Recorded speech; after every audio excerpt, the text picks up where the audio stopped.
and I will strike down upon thee with great vengeance and furious anger. Greetings, comrades, call me bad. I love vampire movies, though I haven't seen a good one since What We Do in the Shadows. So I was thrilled when I heard that Sony had begun developing a film based on Morbius. Quite an interesting character. There were several attempts to bring Morbius to the big screen since 1998, including joining the Blade franchise and having a solo film. And after all these years, after several delays due to the pandemic, Morbius finally had its world premiere on March 10, 2022. But not everyone in the world had the pleasure of going to see this film in the theater. Sony chose not to release the film in Russia, because Putin imagined himself to be the mighty Tywin Lannister and gave the order to invade my country.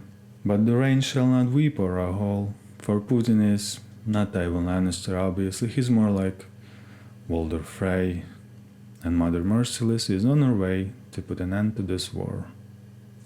I must confess, I was not being completely honest with you when I said that Russians can't watch Morbius in the cinema. In fact, they have a way to go to any new movie they want. Did you get the film? No! Much more better! I got a pirated copy of the film. Morbius, yeah. The film is directed by Daniel Espinosa, quite a promising film director, screenwriter and film producer.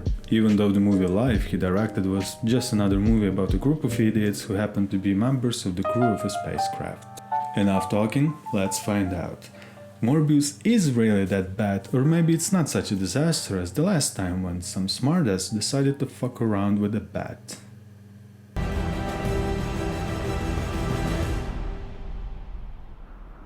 The film starts with a helicopter that looks like an alien against the beautiful scenery of South America, I guess. But only until this bird finds the perfect landing pad among the mountains. And now it looks like it belongs here. How did they get there before the helicopter? Then we see Dr. Morbius himself, played by Jared Leto. Dr. Morbius suffers from a rare blood disease. Vampire bats weigh almost nothing, but they can down a creature nearly 10 times their size. No, they cannot. You see, vampire bats are like parasites. They hunt only when it's fully dark. Once the common vampire bat locates a host, such as a sleeping mammal, it lands and approaches it on the ground. Then it creates a small incision with its teeth and laps up blood from the wound. The common vampire bat weighs 40 grams and can consume over 20 grams of blood. That's half of its body weight. And in order to take off from the ground, it creates extra lift by crouching and flinging itself into the air. Doesn't sound like a ferocious predator, right? Although there is a mammal that can down a creature 10 times its size. She chose the path of perpetual torment. In her ravenous hatred, she found no peace, and with boiling blood, she scoured the kitchen plains, seeking vengeance against the two-legged morons who had wronged her, and those that tasted the bite of her claws named her Burk. By the way, you didn't have to cut your palm. Vampire bats usually use their highly developed hearing to locate their prey, so you could just use that strange trap of yours as a harp.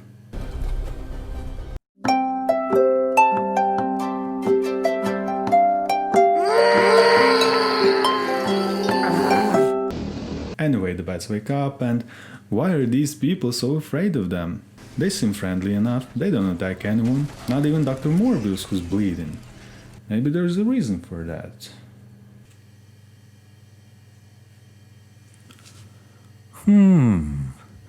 Looks like those guys are 11 times our size. Lucky bastards. Come on guys, let's just go fly through the trap. You can't trap shit anyway. Then there was darkness. and a sunny day in Greece 25 years earlier. Michael Morbius is 10 years old, and he's in a hospital, where he meets Lucian, whom he renames Milo. Let me explain. Milo is a title, like a knight, and Lucian is not the first Milo. Before him was the other new Milo. I don't even remember the first Milo. They're getting along quickly, but Milo suffers from the same blood disease as Morbius, and it's vital for both of them to take hemodialysis 3 times a day. But it turned out to be quite challenging to do that when there's a blown fuse in your hemodialysis machine.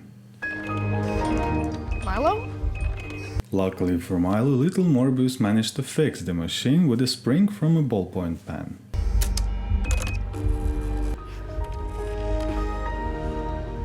I guess I know why Lucian's not the first Milo. And luckily for Morbius, this incident worked out great for him too. You see, Dr. Emil Nicholas, who runs this facility, is easily impressed, which is why he decided that's enough to be called a gifted child. There's a school for gifted children in New York. Just imagine if you could get into any school for gifted youngsters just as easily.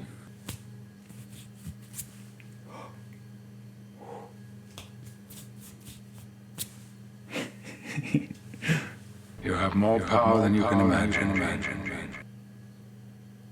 Do you think you were the only one of your kind? I am circumcised, aren't I? Because she says I'm not. We would be honored if you would join. Amen. Somewhere you could study, learn, hone your skills. And what skills would that be? The skill of fixing things with a ballpoint pen? The skill of making new Milos? The skill of writing, perhaps? Nah, don't think so. The letter he left Milo before he departed was not very poetic. Luckily, the filmmakers left us a clue. As we can see in this scene, Dr. Morbius has no clue that cutting his palm with that machete, which most likely is the source of an infection, could result in a horrible death. So he's probably not a real doctor. Maybe he's a paleontologist. As I was saying, I'm Dr. Ross Geller. I mentioned the ladder, and look at how dusty this place is. I certainly know why Lucian's not the first Milo, and won't be the last, I'll wager. The ladder's blown out the window, where it's found by these creatures. I'm not sure, but I believe they're called teenagers. They start the fight. Looks like it's going to be a pretty close round 1. Unfortunately, we'll never find out who would win in that fight. Because Dr. Emil was on one of his "who's gonna have a near-death experiments due to a technical malfunction today" walks near the hospital. So, I guess it's a no contest. Milo seems to be unpleased by this decision. Very unpleased.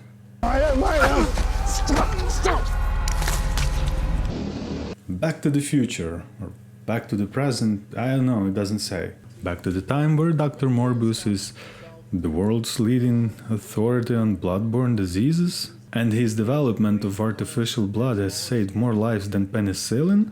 Seems logical to me. He even won the Nobel Prize, but he rejected it. Nah, he just doesn't need the money because the governments of the world and their corporate masters don't want you, commoners, to know that scientists don't really need money to do research, invent new technologies, etc. They spend the money they get from charities and investors on parties.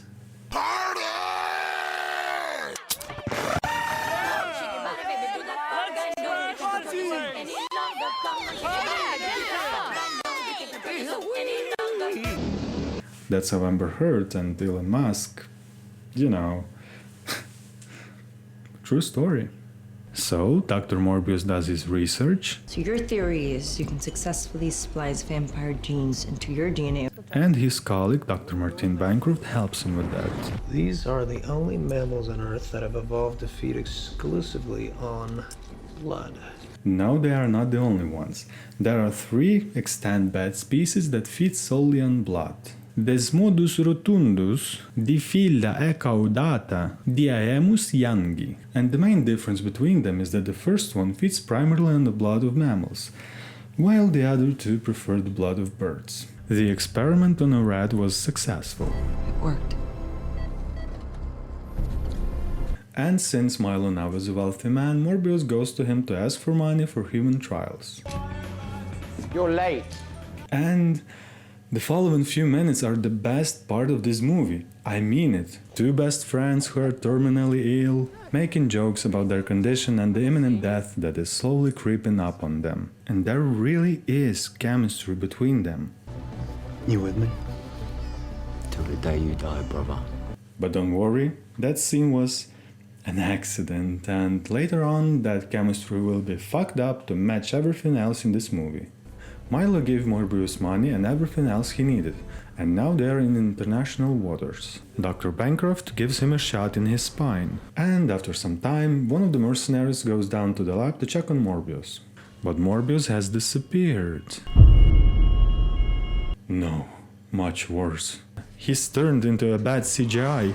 That makes him mad. He kills the merc and sucks his blood, and after that he tries to smash his head against the armored glass to put an end to his CGI misery.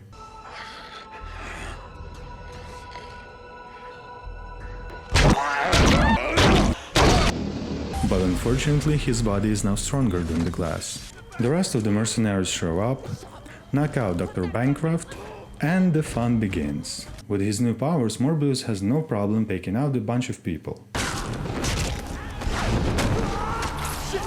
By the way, did you know that a common vampire bat starts to expel urine within 2 minutes of feeding?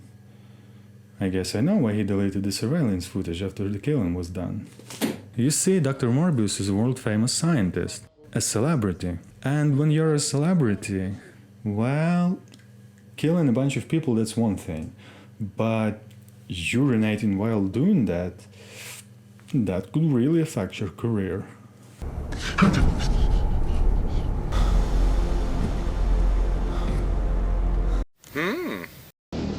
Then he sends a mayday signal, grabs the serum, covers Dr. Bancroft with a blanket, aww, and jumps overboard, leaving her lying on the warm metal floor. After the ship was towed back to shore, FBI agent Simon Stroud and his partner Alberto Rodriguez began inspecting the crime scene. After he left his fingerprints all over the place, Agent Stroud finds the origami that Morbius left on the floor, and now they have a key piece of evidence.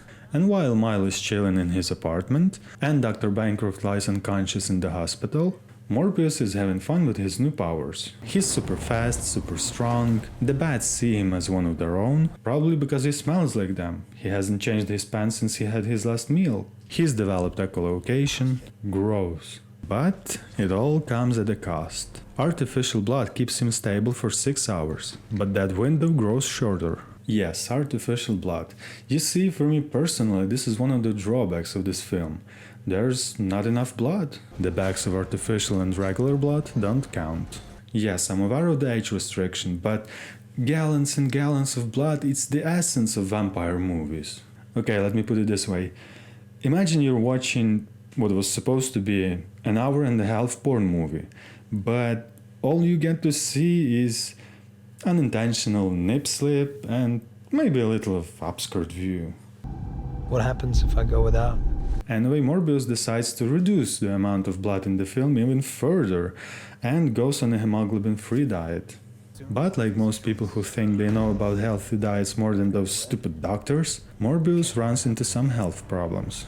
Luckily, a few days after the incident on the ship, Milo decides to visit his best friend. Michael? Blood!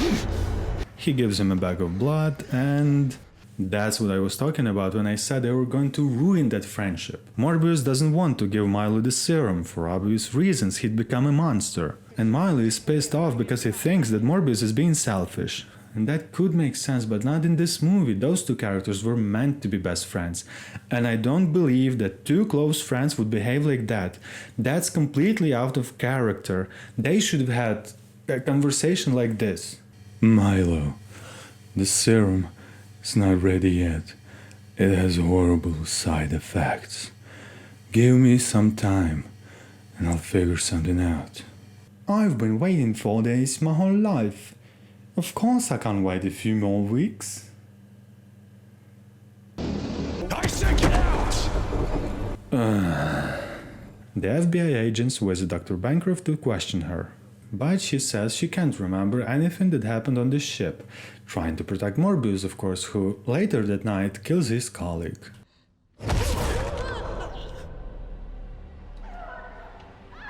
Oh no!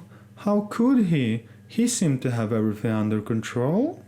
Unable to carry this burden, Morbius trying to run away from people, but he runs into the FBI agents. They try to detain him, but... he takes off like a rocket, but no matter how fast you go, there's always a cop on your tail. Enough. How did you get up here so fast? Come on, ain't got all day to chase you superhumans. I've got business to get back to. What business? Family business, sir. Morbius was taken into custody. The FBI agents show that whether you're a vampire with superpowers or a small-time drug dealer, you will be treated in the same casual manner as everyone else. True professionals. Okay, great stuff. Really informative. After the interrogation, Morbius is visited by Milo under the guise of his lawyer. I don't remember you ever finishing law school. And he even left him a treat. And his favorite walking cane. Aw, that's so sweet. Wait, but that means that Morbius didn't kill the nurse. It was Milo. Oh my god, I didn't see that coming. Well, of course I didn't.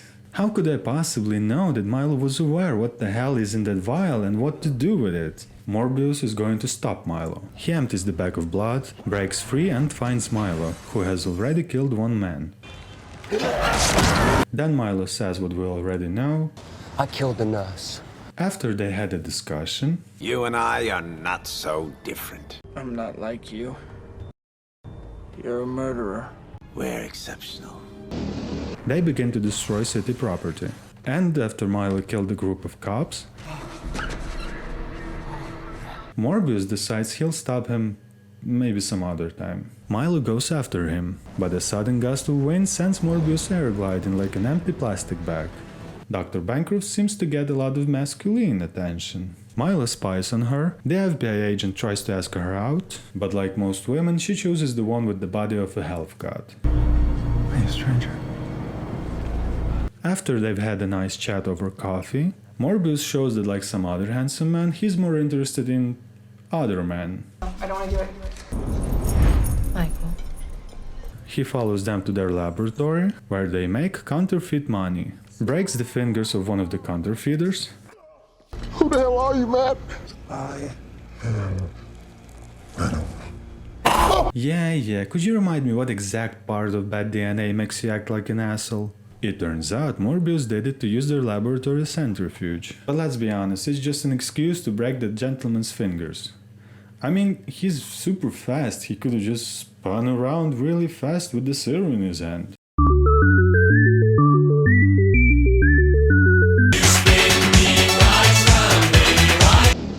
Then Milo decides to remind us that this film is part of the Spider-Man universe, but he chose the cringiest way to do it. Then, a lot of things happen. Milo kills 3 people outside the bar. The FBI agents find it amusing. Milo tries to ask Dr. Bancroft out for a second time. Morbius kisses Dr. Bancroft. Milo watches them while they kiss. Morbius managed to develop an antibody to kill Milo. Milo kills Nicholas and finally takes Martine out on a date. Furious at the loss of his friend, Alex Mercer rushes to the final fight. I don't get it. He can crush concrete surfaces with his bare hands, but at the same time, a dying woman can bite through his skin. The final fight. Nothing interesting actually. Slow motion here, a few tricks Morbius saw in the film Dracula Untold there, and a typical Rocky Balboa fight, when the main character Gets beaten up at first, but then he finds the strength to win. Morbius nails Milo to the ground with bats that weigh almost nothing. He injects him with antibody and... This was supposed to be an emotional scene, but everything has to be fucked up, remember? Milo dies, Martine's brought back to life, who would have thought? And Morbius air glides right into the mid-credits scene to team up with Adria and Toombs. The end. Well, you all know about It's Morbin time, and it's no secret that this movie is mediocre. And the way they joined Morbius to the Spider-Man universe, it's like making love without a little warm-up, if you know what I mean. Not that I know a lot about lovemaking, but... Well, I've seen people do it, but those goddamn curtains in their bedroom. Anyway, I'd still recommend you to watch this movie if you haven't seen it yet, because at least this movie doesn't make me angry. Unlike Obi-Wan Kenobi. I mean, what the fuck? Huh? A curtain? I was not trained to face such a thing. A checkpoint in the middle of nowhere? Darth Vader just walks away when he has the chance to kill Obi-Wan? Oh, son of a... Mark Arachnas. Should have taken a Darth dump when I had the chance. Stormtroopers, take him. I need to get back to the ship. The Emperor needs me. HK 472306, the Dark Lord shit himself again. Thinks we can't smell it. And this? That's all for today. May the Force be with you, comrades.